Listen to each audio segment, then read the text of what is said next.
साथियों, आप सभी का स्वागत है।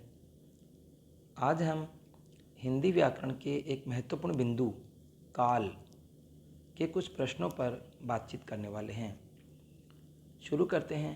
पहला प्रश्न, क्रिया के जिस रूप से उसके होने के समय का बोध होता है उन्हें कहते हैं।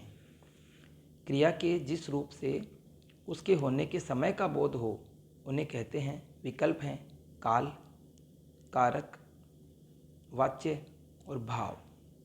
तो ये बहुत ही सरल प्रश्न है कि क्रिया के जिस रूप से उसके होने के समय का बोध हो उसे हम क्या कहेंगे? उसे कहेंगे काल। दूसरा प्रश्न देखेंगे। मोहन गांव जा रहा है। वाक्य काल की दृष्टि से किस प्रकार का है? मोहन गांव जा रहा है वाक्य काल की दृष्टि से किस प्रकार का है? विकल्प देखेंगे। सामान्य वर्तमान काल, अपूर्ण वर्तमान काल, सामान्य भूतकाल और संदिग्ध वर्तमान काल।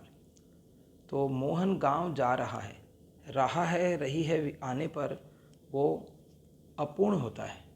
तो यहाँ पर अपूर्ण का एक ही विकल्प है और ये है अपूर्ण वर्तमान काल।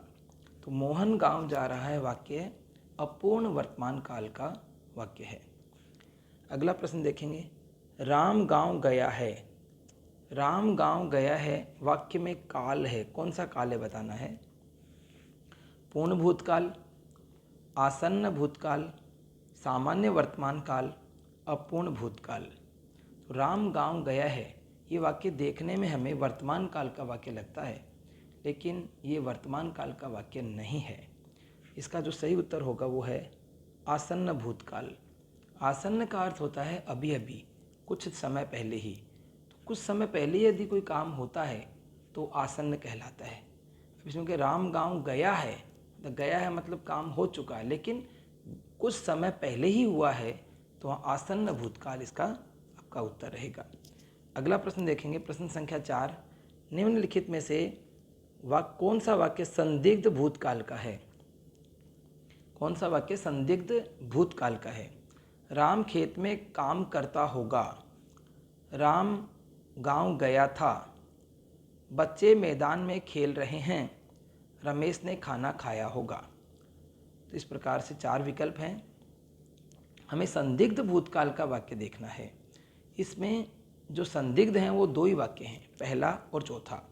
राम खेत में काम करता होगा, संदिग्ध है भाई, करता है या नहीं करता, कोई पक्का पता नहीं, इसलिए संदिग्ध है।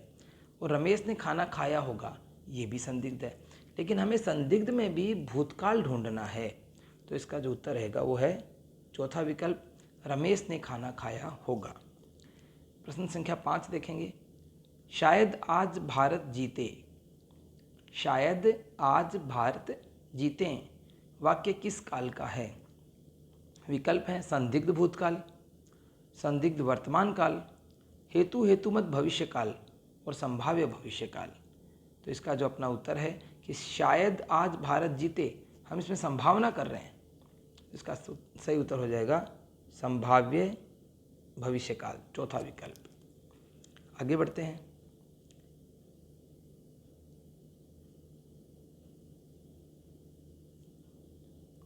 प्रश्न संख्या 6 देखेंगे। यदि आप बुलाते तो मैं अवश्य आता। यदि आप बुलाते तो मैं अवश्य आता वाक्य किस काल का है? विकल्प हैं सामान्य भूतकाल, सामान्य भविष्यकाल, हेतु हेतुमद भविष्यकाल, हेतु हेतुमद भूतकाल। इसमें देखो, इसमें है कि यदि आप बुलाते तो मैं अवश्य आता। यदि एक वाक्य दूसरे वाक्य पर, एक उपवाक्य दूसरे उपवाक्य पर यदि आश्रित होता है तो वहाँ हेतु हेतु मद होता है। अब हेतु हेतु मद में भी यहाँ अपने यहाँ 2 विकल्प हैं, हेतु हेतु मद भविष्यकाल और हेतु हेतु मद भूतकाल। तो इसमें कि यदि आप बुलाते तो मैं अवश्य आता, तो इसका सही उत्तर है हेतु हेतु मद भूतकाल। यदि इस प्रकार होता, यदि आप बुलाओगे तो मैं अवश्य आऊँगा, तो ये हेतु हेतु मद भविष्यकाल हो जाता। तो आपका सही उत्तर हो जाएगा हेतु हेतु मद भूतकाल। प्रश्न संख्या 7 देखेंगे। रमेश गांव गया था वाक्य है। रमेश गांव गया था वाक्य है, मतलब वाक्य किस प्रकार का है? अपूर्ण भूतकाल, आसन्न भूतकाल, पूर्ण भूतकाल और सामान्य भूतकाल, चारों ही भूतकाल के विकल्प हैं। तो आपको बताना रमेश गांव गया था किस प्रकार का काल है, और इसका सही उत्तर है पूर्ण भूतकाल। यानी यदि किसी काम को करे बहुत समय बीत जाता है तो वो पूर्ण भूतकाल का वाक्य होता है। और इसमें था जो आता है, गया था, हुआ था, इस प्रकार के जो वाक्य हैं, इस प्रकार की जो क्रिया है वो इसमें आती है। तो रमेश गांव गया था वाक्य कैसा है, पूर्ण भूतकाल का वाक्य है। प्रश्न संख्या 8 देखेंगे, कौन सा वाक्य सामान्य भविष्यकाल का है? कौन सा वाक्य सामान्य भविष्यकाल का है? उसने पत्र लिखा होगा, बच्चे क्रिकेट खेल रहे हैं, उसने मोहन को पत्र लिखा, राम गांव जाएगा। 4 प्रकार के वाक्य हैं इसमें। तो इनमें से बताना सामान्य भविष्यकाल का वाक्य कौन सा है। उसने पत्र लिखा होगा, लिखा होगा लग रहा है भविष्यकाल का, लेकिन ये भविष्यकाल का नहीं है। पत्र लिखा होगा मतलब ये संदिग्ध भूतकाल का वाक्य है। और बच्चे क्रिकेट खेल रहे हैं, ये सीधा सीधा ही है, अपूर्ण है, अपूर्ण वर्तमान काल है। उसने मोहन को पत्र लिखा, लिखा मतलब ये भूतकाल हो गया, और इसमें समय का पता नहीं चल रहा अपने को, तो ये सामान्य भूतकाल हो गया। और राम गांव जाएगा, ये वाक्य जो है ये आपका सामान्य भविष्यकाल का है। तो इसका सही उत्तर हो जाएगा राम गांव जाएगा, ये चौथे वाला विकल्प आपका सही उत्तर है। अगला देखेंगे प्रश्न संख्या 9।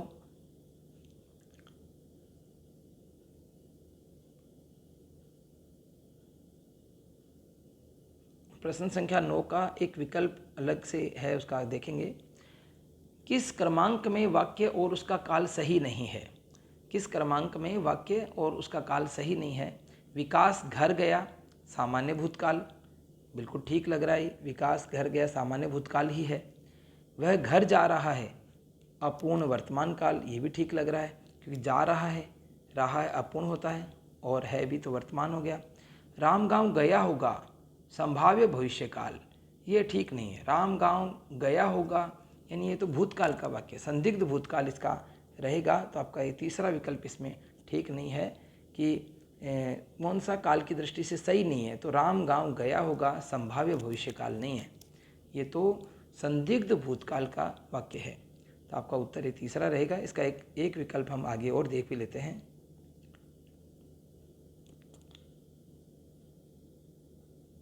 इसका एक विकल्प, वह पत्र लिख रहा था, अपूर्ण भूतकाल, तो ये भी ठीक विकल्प है। तो आपका 9 का जो उत्तर है वो आपका तीसरा विकल्प रहेगा। प्रश्न संख्या 10 देखेंगे, किस वाक्य में हेतु हेतुमत भूतकाल का प्रयोग हुआ है?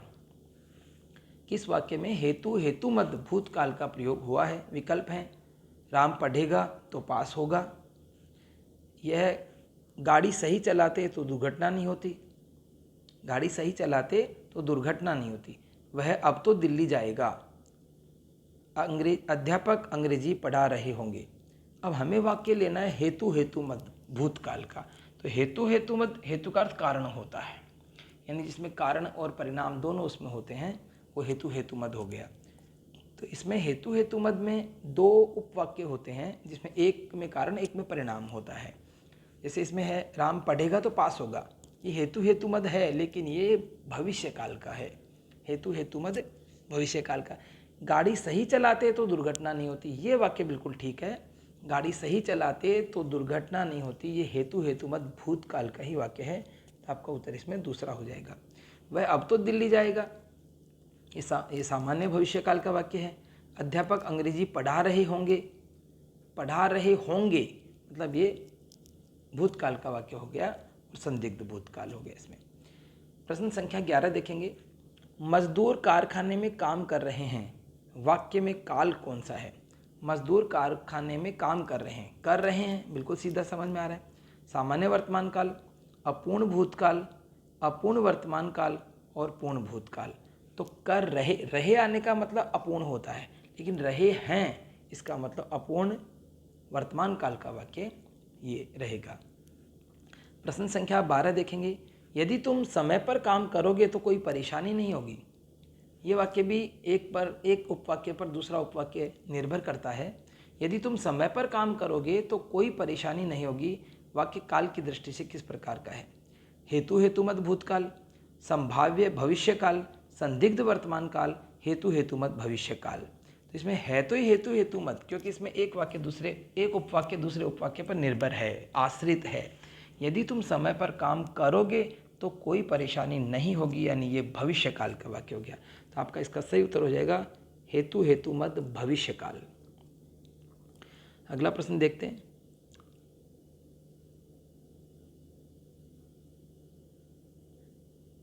प्रश्न संख्या 13, भूतकालिक क्रिया का वह रूप जिससे यह पता चले कि क्रिया अभी अभी कुछ समय पूर्व ही हुई है, तो है वहाँ कौन सा काल होगा। यानी भूतकाल की वह क्रिया जिसमें हमें ये पता चलता है कि काम अभी कुछ समय पूर्व ही हुआ है, तो हुआ तो भूतकाल में ही है लेकिन कुछ समय पूर्व ही हुआ है, तो कौन सा काल कहलाता है। विकल्प है आसन्न भूतकाल, हेतु हेतुमत भूतकाल, सामान्य भूतकाल और पूर्ण भूतकाल। तो इसका बड़ा सरल सा उत्तर है आसन्न भूतकाल। आसन्न का मतलब कुछ समय पहले ही काम हुआ हो, आसन्न कहलाता है। प्रश्न संख्या 14 देखेंगे, भूतकालिक क्रिया का वह रूप जिसमें एक क्रिया का होना दूसरी क्रिया पर निर्भर करता है कहलाता है। हम काफ़ी देर से बात कर रहे हैं निर्भर होना, आश्रित होना। तो भूतकाल के से एक कोई क्रिया है जिसमें एक क्रिया दूसरी क्रिया पर निर्भर है, ऐसा कौन सा काल है। विकल्प हैं, विकल्प आसन्न भूतकाल, पूर्ण भूतकाल, हेतु हेतुमत भूतकाल और सामान्य भूतकाल। तो बिल्कुल समझ में आ गया होगा, एक क्रिया यदि दूसरे पर निर्भर तो हेतु हेतुमत, और यह हेतु हेतुमत का एक ही विकल्प है और वो है हेतु हेतुमत भूतकाल। प्रश्न संख्या 15 देखेंगे, भूतकाल की वह क्रिया जिसमें कार्य समाप्त हुए बहुत समय बीत चुका है का बोध होता है मैं कौन सा काल है। यानी उन्होंने पूछा कि भूतकाल की वह क्रिया जिसमें कार्य समाप्त हुए बहुत समय बीत चुका है, इसमें इस चीज़ का बोध अगर हो तो कौन सा काल होता है। आसन्न भूतकाल, सामान्य भूतकाल, अपूर्ण भूतकाल और पूर्ण भूतकाल। तो इसका सही उत्तर हो जाएगा अपना पूर्ण भूतकाल।